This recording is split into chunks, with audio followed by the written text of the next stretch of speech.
Roger Davis with YM360. I'm here with my man Bubba Crowder. I've known Bubba for a long time. Yeah, 2001. 2001. Yeah. Well, I was 18 years old at the time. Worked on summer staff with us, and what a fun journey just watching you grow up. Went from being summer staffer, full-time working with us, met your wife, went and served as a student pastor at a church, still involved at that church. Yeah. Actually, I walked through some of those early days with a guy I spoke to earlier today. We were just kind of reminiscing about earlier times, and it's crazy to see the way God lays out steps in different parts of your. It's much easier to see when you look back at the way God orchestrated it. But at the time, you just kind of take it day by day and build on relationships you have. But one of the things I love is in 2008, while serving as a student pastor, you just had a vision to help people go all over the world, missions, help with adoptions, and you started Fund the Nations.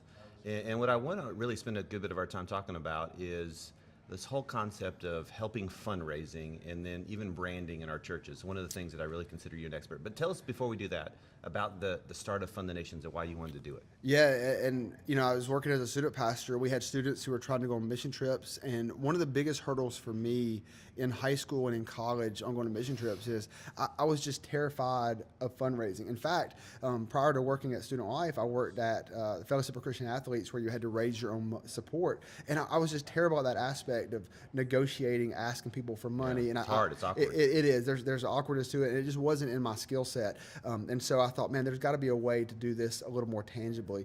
And so I had seen where a college student had ironed on pictures of Africa on a shirt and sold them around campus, and had funded her entire mission trip. So I began to Google at the time and say, where is somewhere out there that provides this service? And in 2008, there was none. And so I'm impressed there was Google in 2008. Yeah, that's... It may have been a different. No, there was Google, but it was. I had designed nothing at the time. I went and grabbed our media director at church, and he was kind enough to teach me how to use some different graphic design applications on my computer. And it's crazy to think now in 2019, but I hand wrote all of those notes and learned how to use that, and just spent hours upon hours of free time learning how to design, and just kind of went from there. That first year, we actually helped raise $8,000, and that felt like such a win. Yeah, big deal. And so to look back now and say at 10 years we just crossed the $20 million mark is pretty phenomenal. It's humbling to even think about. So. And Malawi, was that the first one? Do I remember? Yeah, a friend whose dad was a missions pastor in Albuquerque, New Mexico, did 50 shirts for Malawi and 50 shirts for Honduras at the same time. Wow. And I took that money and put it in the bank and kind of went from there. Wow. So now over 20 million. And I know one of the things that's a big goal for Fund the Nations is to try to send somebody on a mission trip to every country in the world or help somebody adopt. You're right. And you're plugging away at that. Over 150 now? That's right. And so some of those are hard to nail down because, it's illegal, so to speak, to share the gospel. And so, but every now and then in a closed country, somebody will actually slip up and tell us, they'll say it in their conversation. And so we put a pin on that map, and we try to keep a visual. Well, tell us a little bit more with that concept of fundraising. We're talking about churches, youth pastors in our church. Fundraising. Some churches, obviously, it's like, we can't do that, but some do. And just you're in the conversation of fundraising. There's a lot of different ways to fundraise. T-shirts is one of them. Right. It's one you do. But could you talk specifically about if a youth pastor is sitting there saying, hey, we need to do fundraising, where do I even start to think about that on the church level? Yeah, so one of the things that we say often is that fundraising, the funds should not determine your call. They should just help you get there, and so or help you fulfill it. And so, as a student pastor, it's your burden to help your students go, but also understand that helping them go is a success for everybody. Everybody wins when a student who's unable to fundraise is able to now find the funds to go and do that. And so, one of the conversations we have with student pastors is you have shared fundraising. So you do things where everybody kind of puts in a pot and then divides it based on either equally or on their work. So, hey, we're doing a car wash, right. And it's all going in or something. But then also charging and empowering your students to fundraise on their own. So, for instance, with us, I'll tell student pastors all the time, we are completely equipped to walk through the fundraising process with a teenager. So you don't have to do anything. In fact, we will take that burden off of your plate, send them our web address, and we'll take it from there. A live person will actually help them walk through even the financial aspects of fundraising, which is obviously the scariest part for a teenager. And so getting that bug in their kind of their soul that getting those funds is not an obstacle. It's actually a way to kind of get there. And there's a faith process that kind of walks through that, fundraising.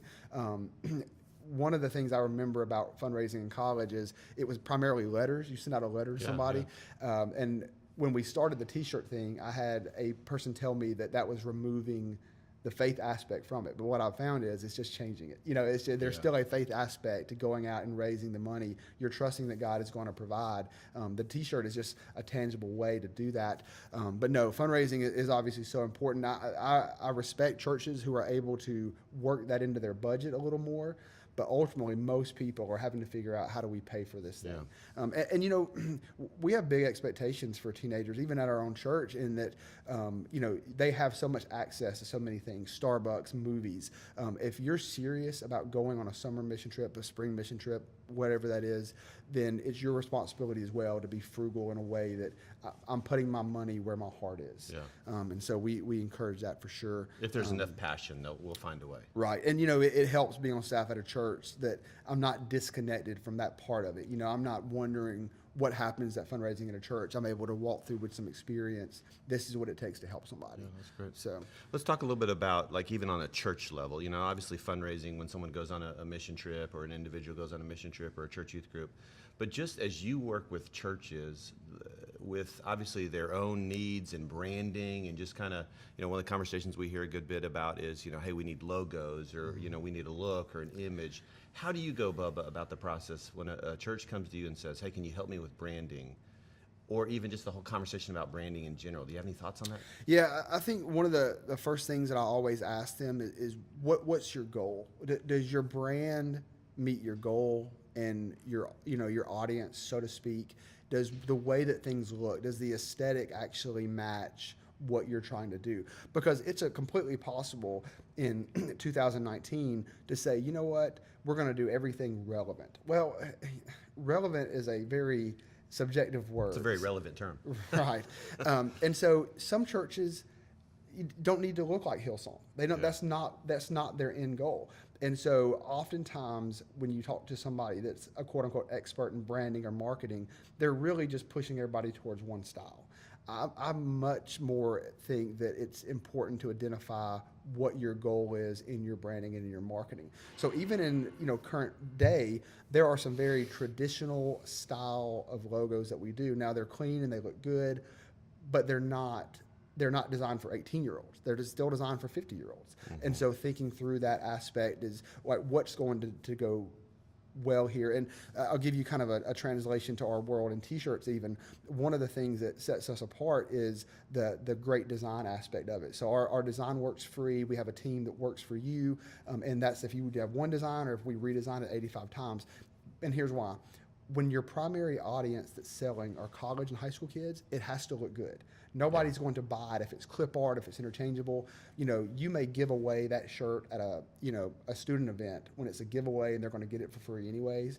But if they need to sell it for $20, $25 to raise money, it's got to look good. Yeah. And so looking good is different than looking a certain way. Like it has to actually fit the audience that you're trying to sell. What I've found too in branding, obviously, we want to create shirts that look good, obviously, so even if a kid gets it as a giveaway, but they want to wear it. Right. Because now they're wearing it in their schools, they're wearing it and stuff like that. So obviously if we can create great brands in our student ministries, now our kids are wearing those great brands. And it's marketing, for our local church. That's right. Anything that looks good is going to be worn more often.